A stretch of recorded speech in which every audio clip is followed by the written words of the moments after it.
Notice how little the word dignity is ever used in modern conversation. Perhaps the best way to understand sin is as demeaning, beneath us, beneath our dignity. I think this should astonish us. One baptized soul is of greater worth, that is of greater dignity, than the whole rest of the material creation in combination. Wow. And a dignity apparently that cannot be fully compromised even by sin.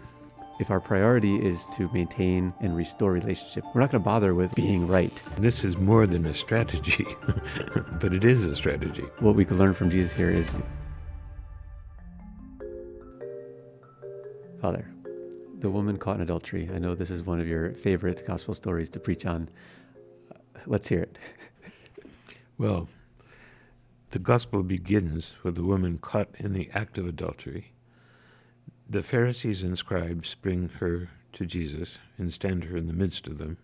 In the temple, there would be no other women present, only men. And so there she is standing in the midst, and they bring her to test him. And so they ask him about his judgment, because the law of Moses says that an adulteress is to be stoned. What does he have to say?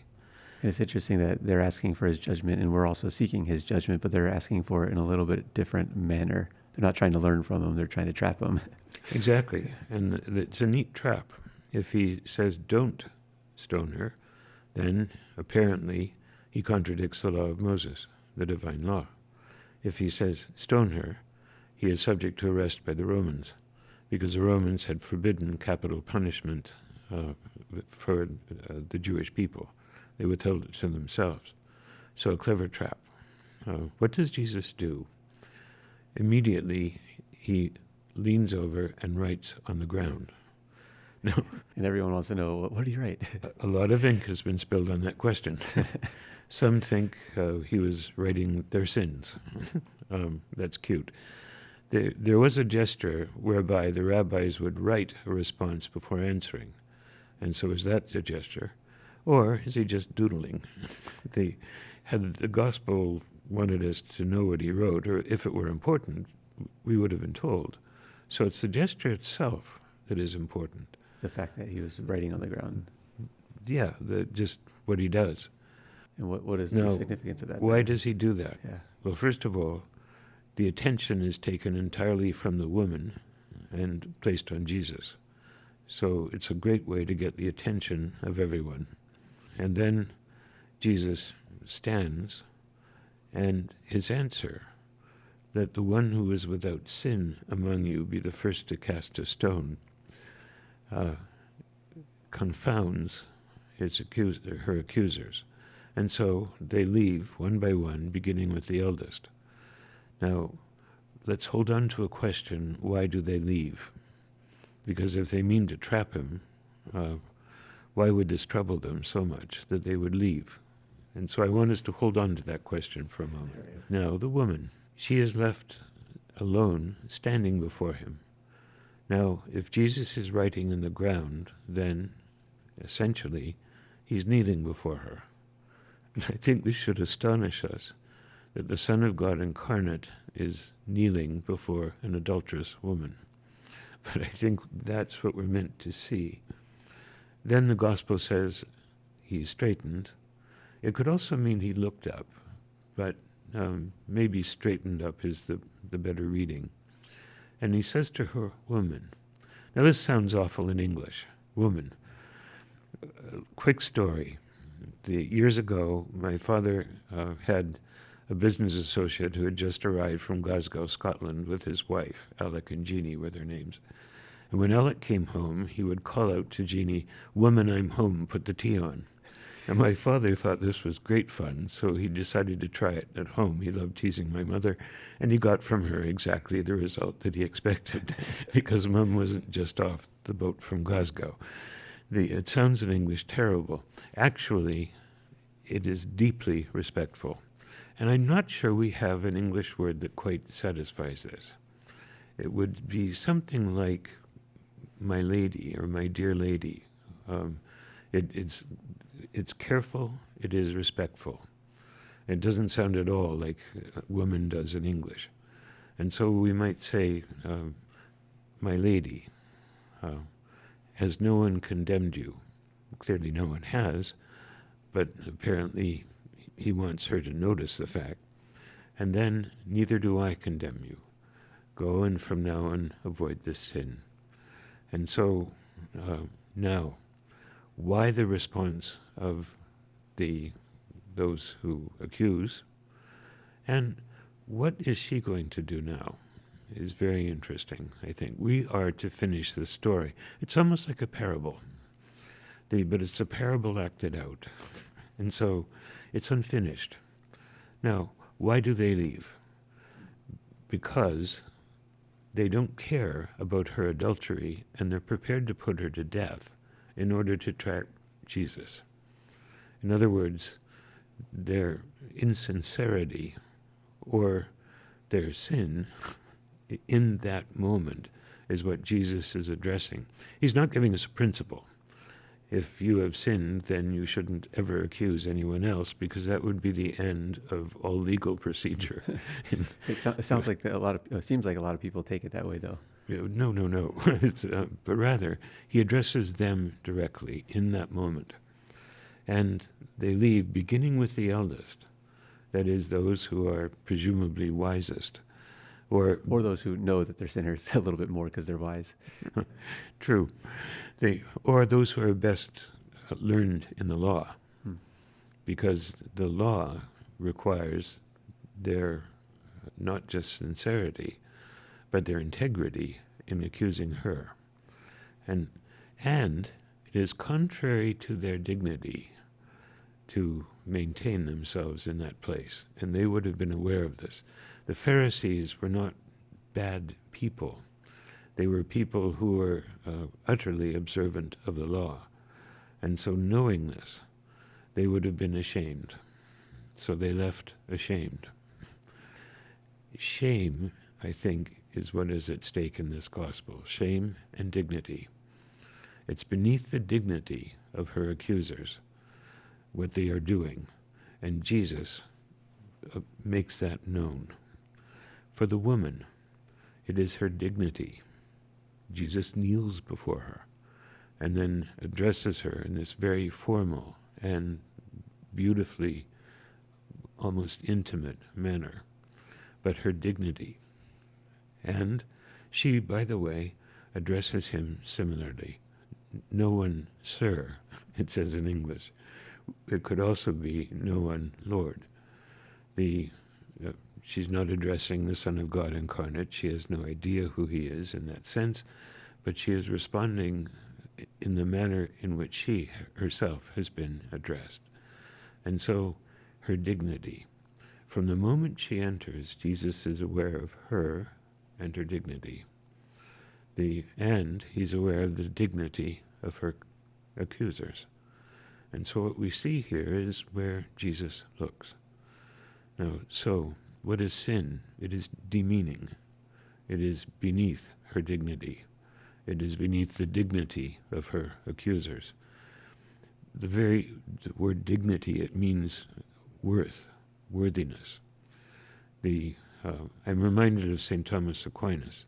One baptized soul is of greater worth, that is of greater dignity, than the whole rest of the material creation in combination. Wow. The dignity of another. And a dignity apparently that cannot be fully compromised even by sin, because it is in her sinful state that our Lord addresses her in this manner, kneels before her, and a chivalrous, if you wish, almost gesture. It is, again, the dignity of her accusers that in a way is restored when they walk away. This is beneath them. And so our Lord fixed on her dignity and ours. Perhaps the best way to understand sin is as demeaning, beneath us, beneath our dignity. And our Lord always is looking there.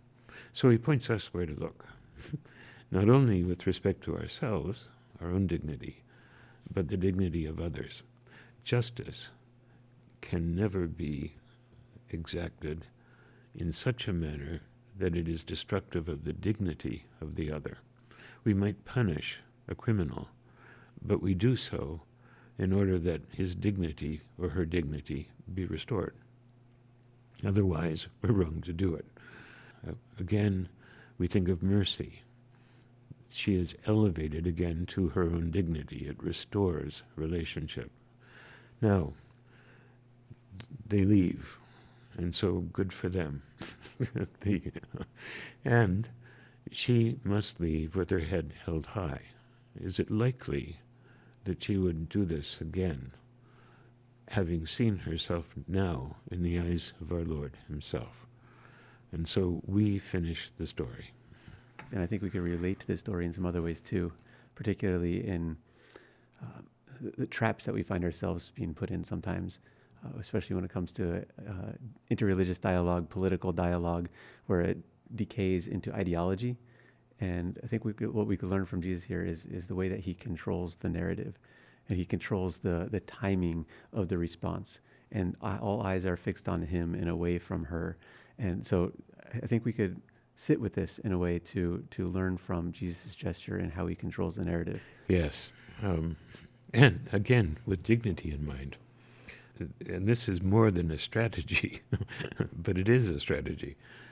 Well, it's a strategy that's enabled by our recognition of the other's dignity and the prioritization of mercy.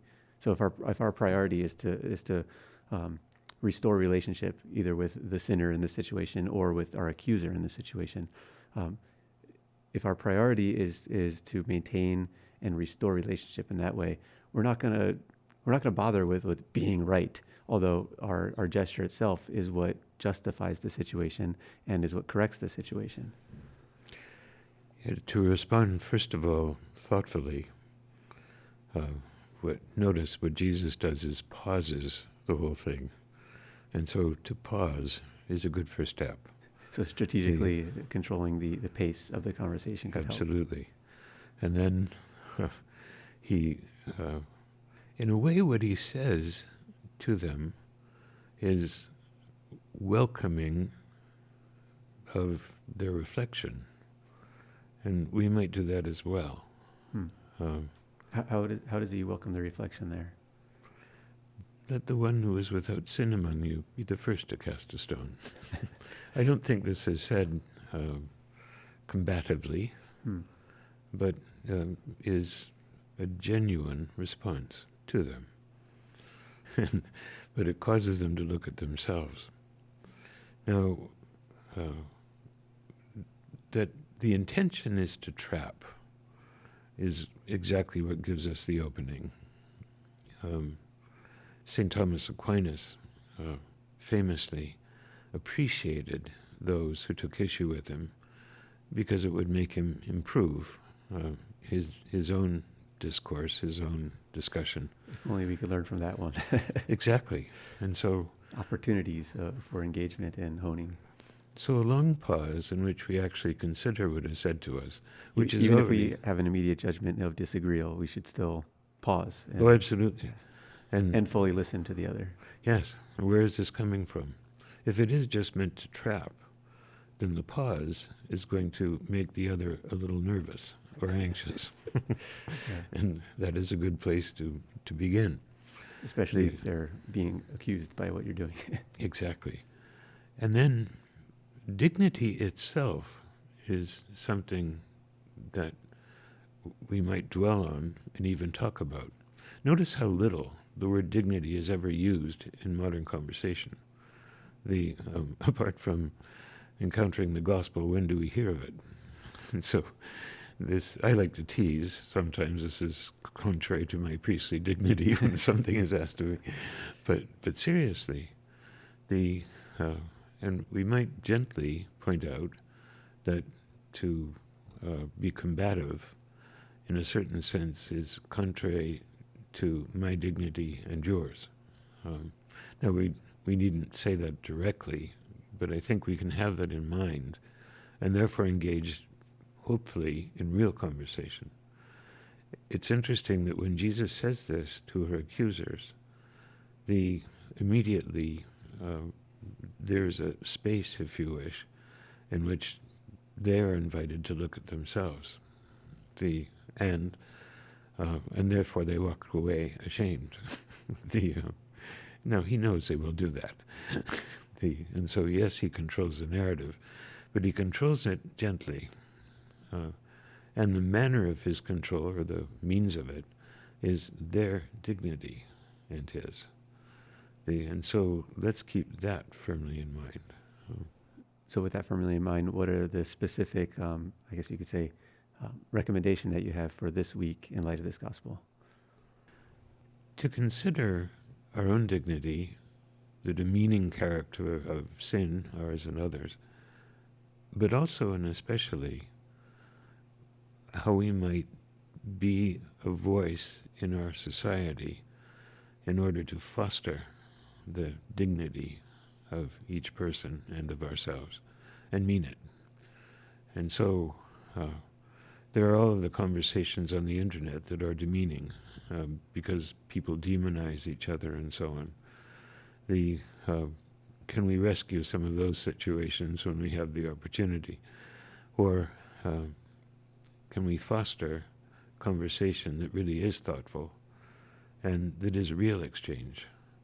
And can we share those with our Lord? And so the exchanges that we have during the week, can we slow down, and can we make Jesus' gesture, not writing on the ground, but can we make it might apply in some cases. True, fair enough. But yeah, can we make Jesus' gesture in that sense our own? To slow down, to consider, to respond graciously, to maintain our dignity and the dignity of the other, and share those exchanges with our Lord this week. Don't forget to like, subscribe, and hit that notification bell. Father, give him a thumbs up.